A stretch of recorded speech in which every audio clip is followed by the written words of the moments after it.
speaking of toolkit, Tools of Titans. Speaking of the book, this ties into it. The book is filled with all kinds of good ideas and enticing options, and they all sound really good. How do you take and pick the right path and not get distracted by all these other shiny objects that are out there?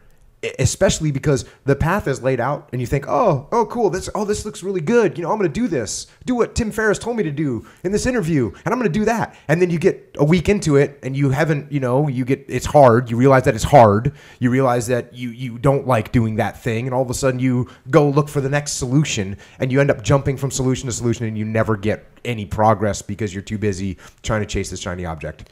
How do you resolve that?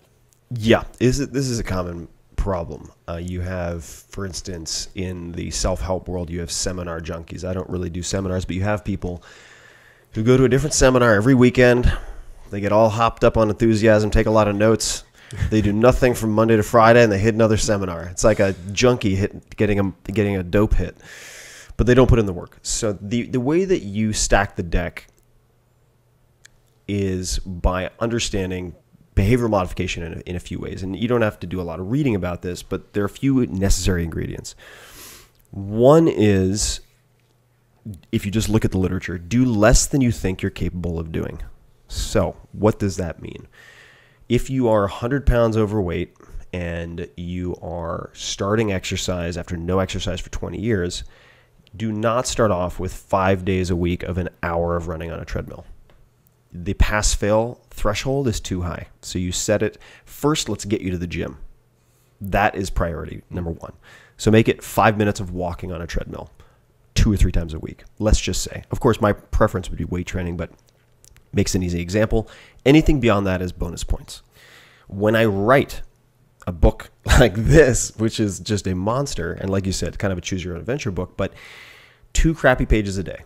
Best writing advice I ever got. Your quota is 2 crappy pages a day. You don't even have to use them.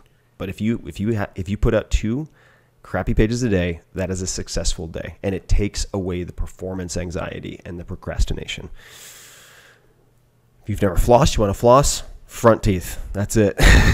Get those pearly whites in the front done. Actually, I got an issue with that. Okay. If you break out the floss and you can't floss the rest of your teeth after you get done with your front ones, you got issues. Well, get in the game and floss all your teeth, people. Come on.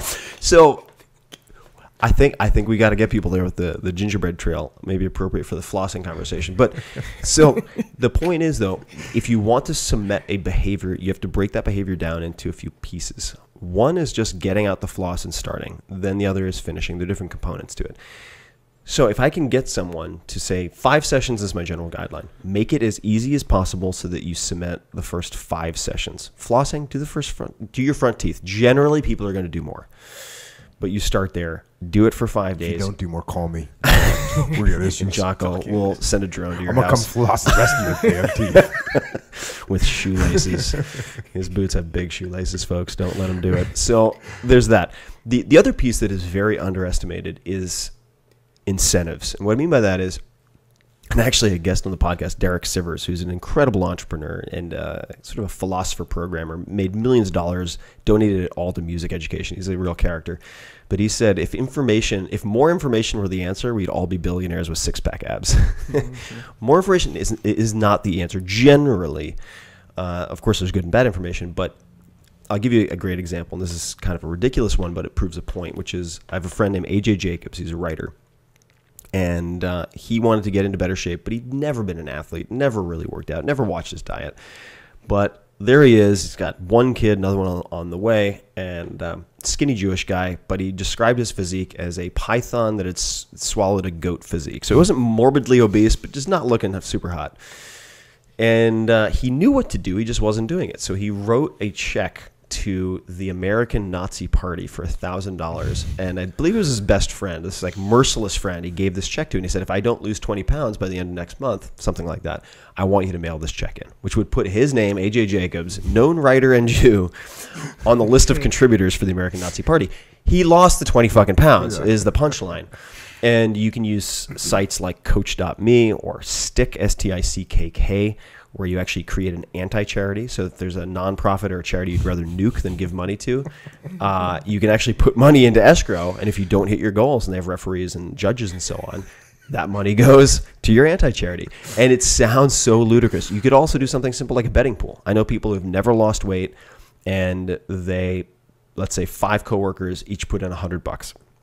And whoever changes their body composition, ideally, rather than a scale, right? But using a DEXA scan, for instance, gets the pot at the end. And it is incredible how hard people will work to not lose, A, and then B, lose money. I know 2 guys who worked at Google, both fatties at the time, and one of them has since lost more than, I want to say, 80 pounds and run a few marathons. But it started with a commitment to go to the gym together, and if anyone missed the session, they had to pay the other person $1.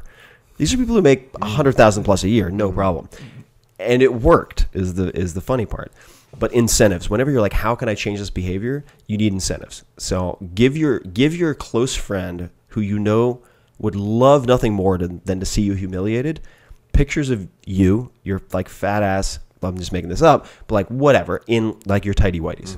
And if you don't lose X number of pounds by Y point in time, those go on Instagram. End of story. Like, you will lose the weight, I promise you.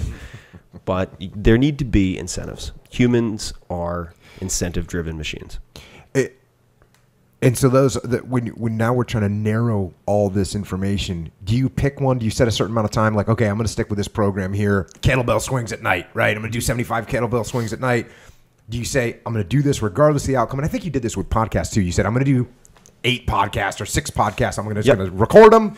Regardless if I hate it, doesn't matter. I'm committing to it. So that's sort of a way to avoid distractions on other things as well. Definitely. So there are 2 different aspects to that. So the podcasting was a goal, but I always try to set goals where you can win even if you fail.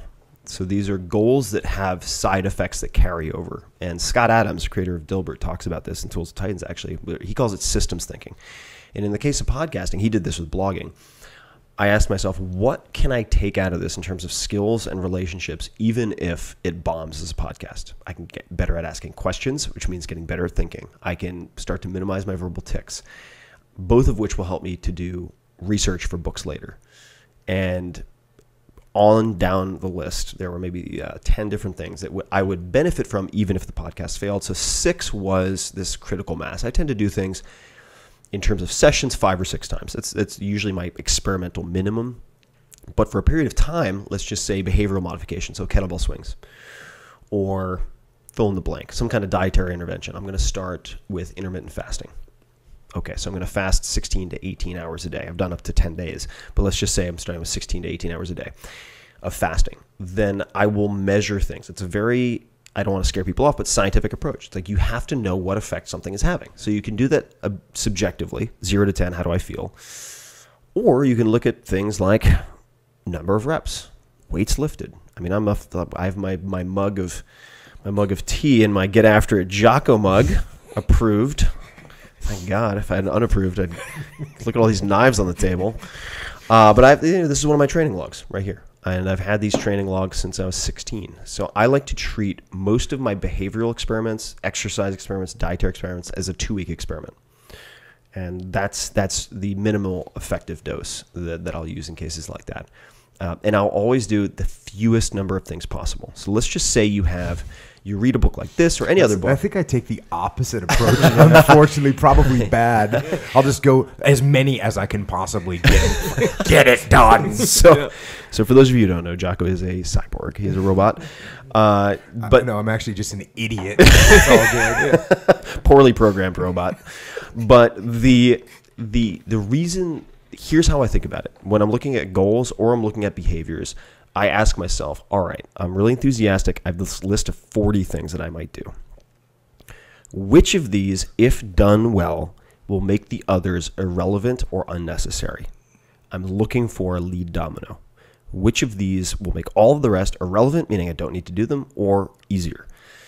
And that is how I choose the behaviors or the goals to focus on. And then once I have those, just so I can control my variables to the extent possible. So if I'm changing my diet and 6 different exercise routines and my sleep all at the same time, I may not know which is contributing to higher reps in the kettlebell swing, right? Maybe the kettlebell swing is killing me, but because I fixed my diet, I'm actually recovering properly. So you don't have to take it to that level. BJ Fogg, F-O-G-G, has done some very interesting work in this area. But I would say, honestly, you want to get good at training yourself. And this is going to sound ridiculous, and it is kind of ridiculous. Take a dog training course or train a chicken. Chickens are the most interesting because they don't respond to negative reinforcement. But maybe that's not Jocko's way. You need something you can like hit with a lash. Train I don't know what that would be. What do you a train Wolverine. chickens to do? If you train a chicken, clearly not. I didn't even know that was actually a thing. Well, so it is a litmus test. There's a couple, and I'm blanking on their name right now, who trained more than 1,500 species for espionage purposes at one point. And they started as marine mammal trainers. So they were training dolphins, orcas, etc. And you can't just like roll up a newspaper and bad orca and hit it on the head for a lot of reasons, but it doesn't work. So they have to use positive reinforcement. And we really get into the weeds with this, but they also use a reward marker or a bridge, which is a clicker in this case, or a whistle, to indicate when the animal is getting closer to the desired behavior. So in the case of a chicken, you could teach it to say turn counterclockwise or turn clockwise, take a certain number of steps and then come back to you to receive feed. You're only using feed. But one of the quotes that I really liked from a trainer was, "You shouldn't be allowed to have a child until you've been required to train a chicken." And there's a lot of truth to that, but it's just operant and classical conditioning. But anyway, I could really go down the rabbit hole. There's a great book called Don't Shoot the Dog about this type of training. But I digress. So the point being, understanding that we're all incentive driven, I think is very important. And then trying to work on one or two things at a time, because you're only doing it for 2 weeks in the way that the mental model that I use. And then you're assessing things.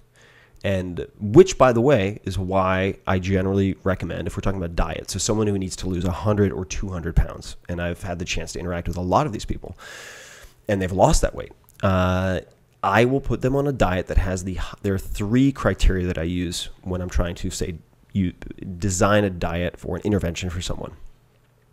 Number 1, adherence. So of 100 people I tell to do it, will I have the highest percentage of compliance possible?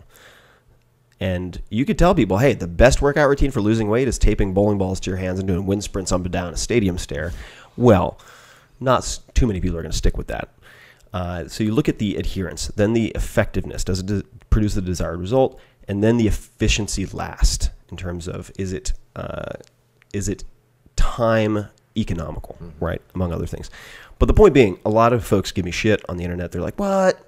Slow carb beans, that'll make your intestines explode. And I'm like, A, if your intestines explode, like, you're training yourself to be weak. You need to fix your regimen. But like, B, you could throw 1,000 people into strict paleo or strict veganism, whatever your religion happens to be, and 1 out of 1,000 are going to make it.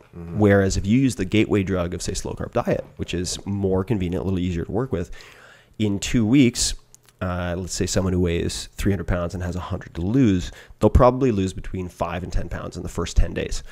So treating it as a 2-week experiment, they now have the positive reinforcement and the results that will lead to A, credibility for me, where I can drive them to do more ambitious things. And step by step, that can then lead them to strict, say, paleo or whatever. But when you have to start with the good program you practice is better than the perfect program you quit. You see this in exercise all the time. Absolutely. People come hot out of the gate and they quit 4 days later. Yeah.